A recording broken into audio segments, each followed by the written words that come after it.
नमस्कार। चलिए आज राजस्थान के भूगोल के एक बहुत ही जरूरी टॉपिक को समझते हैं, इसके भौतिक प्रदेश।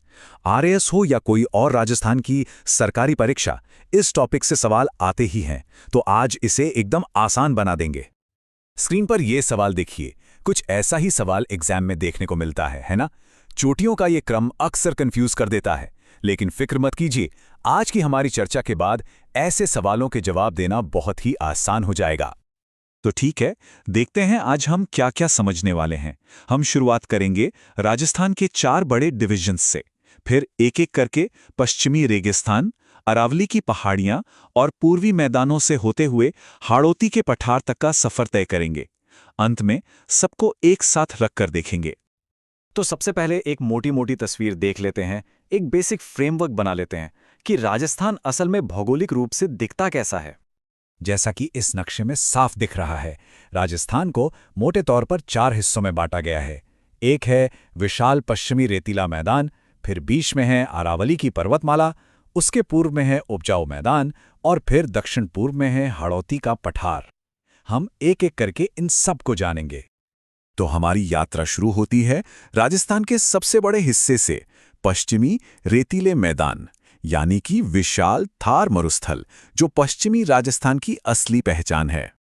61.11%। जरा सोचिए इस आंकड़े के बारे में। इसका मतलब है कि राजस्थान का आधे से ज्यादा, लगभग 2/3 हिस्सा बस यही रेगिस्तानी मैदान है। ये वाकई बहुत बड़ा इलाका है। अब देखिए इसके कुछ खास आंकड़े। इतना बड़ा इलाका होने के बावजूद राज्य की 40% आबादी यहीं रहती है। और सबसे मजेदार बात जानते हैं क्या है? इसकी उत्पत्ति। माना जाता है कि यह प्राचीन टेथिस सागर का अवशेष है। मतलब जहां आज रेत का समंदर है, वहां कभी असली समुद्र हुआ करता था। इस बहुत बड़े मैदान को भी बारिश के आधार पर 2 भागों में बांटा गया है। एक है बिल्कुल सूखा यानी शुष्क प्रदेश, और दूसरा है अर्धशुष्क प्रदेश, जो एक तरह से रेगिस्तान और अरावली की पहाड़ियों के बीच का इलाका है। चलिए अब एक बहुत ही जरूरी टर्म समझते हैं जो परीक्षाओं में बार बार आता है, बरखान। बरखान मतलब अर्धचंद्राकार रेत के टीले। ये हवा के साथ अपनी जगह बदलते रहते हैं, और इनके इसी मूवमेंट की वजह से मरुस्थलीकरण यानी रेगिस्तान का फैलाव और ज्यादा होता है, जो एक बड़ी चुनौती है।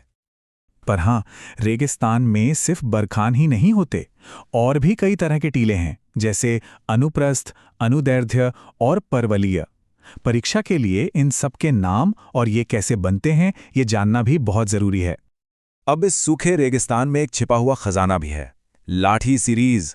ये असल में जैसलमेर में जमीन के नीचे मीठे पानी का एक बहुत बड़ा भंडार है। ये इस इलाके के लिए किसी वरदान से कम नहीं है। तो रेगिस्तान से निकलकर अब हम आते हैं राजस्थान की रीढ़ की हड्डी पर, अरावली पर्वतमाला।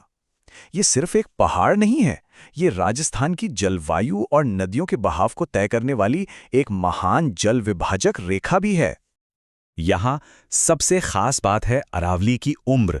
ये प्री कैम्ब्रियन काल में बनी थी, मतलब ये दुनिया की सबसे पुरानी पर्वत श्रृंखलाओं में से एक है। ये प्राचीन गोंडवाना लैंड का हिस्सा थी और आज घिस घिस कर एक अवशिष्ट पर्वत के रूप में बची है। और हाँ, परीक्षा के लिए ये क्रम तो बिल्कुल याद रखना है। सबसे ऊंची चोटी है गुरु शिखर, उसके बाद सेर और फिर देलवाड़ा। ये क्रम अक्सर पूछ लिया जाता है। तो देखें, जो हमने अभी जाना उसी पर आधारित ये सवाल है। एक बार सही क्रम पता हो तो ऐसे सवालों को हल करना कितना आसान हो जाता है। अच्छा, अब अरावली को और भी आसानी से समझने के लिए इसे 3 हिस्सों में बांट कर देखते हैं, दक्षिणी अरावली, मध्य अरावली और उत्तरी अरावली।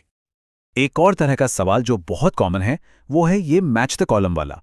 इसमें पूछा जाता है कि कौन सी चोटी अरावली के किस हिस्से में है। इससे क्षेत्रीय समझ की परख होती है। चलिए अब अरावली के पार चलते हैं, राज्य के पूर्वी हिस्से में, जहां हमें मिलते हैं उपजाऊ मैदान और एक खास पठार। यहां एक सीधी तुलना है पूर्वी राजस्थान के 2 अहम क्षेत्रों की। एक तरफ है पूर्वी मैदान, जहां नदियों की लाई जलोढ़ मिट्टी से खूब खेती होती है, और दूसरी तरफ है हाड़ौती का पठार, जो दक्कन के लावा से बनी अपनी काली मिट्टी के लिए जाना जाता है। सीधी सी बात है, जहां मिट्टी उपजाऊ होगी, पानी होगा, वहां आबादी भी ज्यादा होगी। यही वजह है कि पूर्वी मैदान राजस्थान का सबसे घना बसा हुआ और कृषि में सबसे आगे रहने वाला इलाका है। तो हमने चारों प्रदेशों को अलग अलग देख लिया, अब इन सबको एक साथ एक फ्रेम में रखकर देखते हैं ताकि पूरी तस्वीर एक बार में साफ हो जाए और रिवीजन करना एकदम आसान हो जाए। ये टेबल, ये रिवीजन के लिए सबसे काम की चीज़ है। इसमें सब कुछ एक जगह है, किसका कितना क्षेत्रफल है, कहाँ कितनी आबादी है, और सबसे ज़रूरी बात उत्पत्ति। यहाँ साफ दिखता है कि कैसे थेथिस सागर के अवशेष ने रेतीले और जलोढ़ मैदान बनाए और गोंडवाना लैंड के हिस्सों ने पहाड़ और पठार। तो आखिर में एक सवाल सोचने के लिए छोड़ जाते हैं कि कैसे राजस्थान का ये लाखों साल पुराना भूगोल, कहीं रेत, कहीं पहाड़, कहीं मैदान, आज भी वहाँ के लोगों के रहन सहन, उनकी संस्कृति और उनकी अर्थव्यवस्था को गहराई से प्रभावित कर रहा है। इस पर विचार जरूर कीजिएगा।